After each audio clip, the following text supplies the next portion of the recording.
All right, you hack the government, you hack anything having to do with the defense establishment of the government, you raise these sort of risks, and now we know, we're getting reports now that breach of security clearance information in that cyber hacking fiasco last month.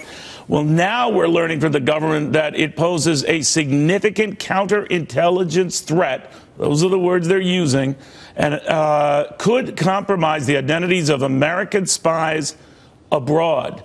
Lieutenant General Scott Mann not at all surprised. He's author of Game Changers, Going Local to Defeat Violent Extremists. But this confirms what we feared, right? That a lot of this exposed a lot of our guys abroad to threats and worse, right? Yeah, absolutely. And, we're in a new era right now, Neil, where, the violent extremists and the guys that are targeting us, they are extremely savvy.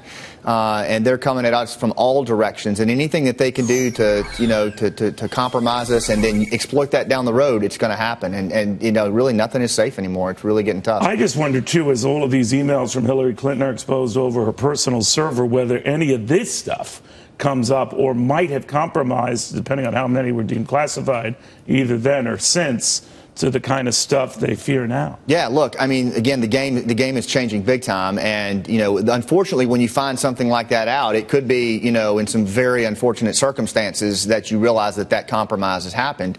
Just look at what's going on with the targeting by Al Qaeda in the Arabian Peninsula of these wealthy, high net worth individuals.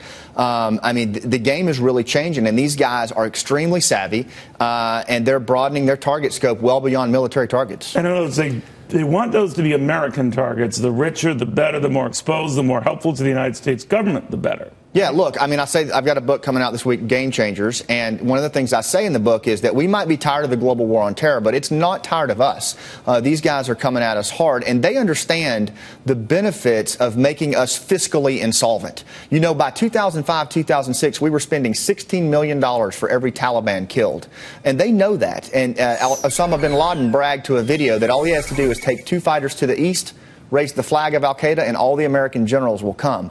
These guys, both ISIS and Al Qaeda. In other words, they woo you in that way. But we're also learning, as we get more information, Colonel, that they believe that the attack originated in China, but it needn't be carried out, or these threats carried out, or targets carried out in China.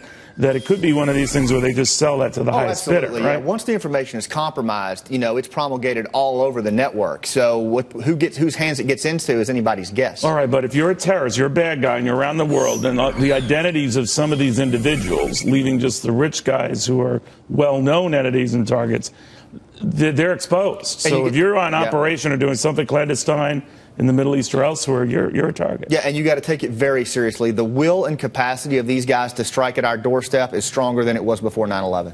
All right, and we should stress, and the Colonel was ahead of this, certainly before a lot of people, that this is now information being confirmed in House committee hearings, that this has indeed compromised the security of some of these individuals who are essentially working on our behalf and U.S. interests abroad, sort of like not only our spies, but those who have dealings in any region of the world. Their identity has been compromised, and down to their name, addresses, and exact satellite endpoints have been compromised as well.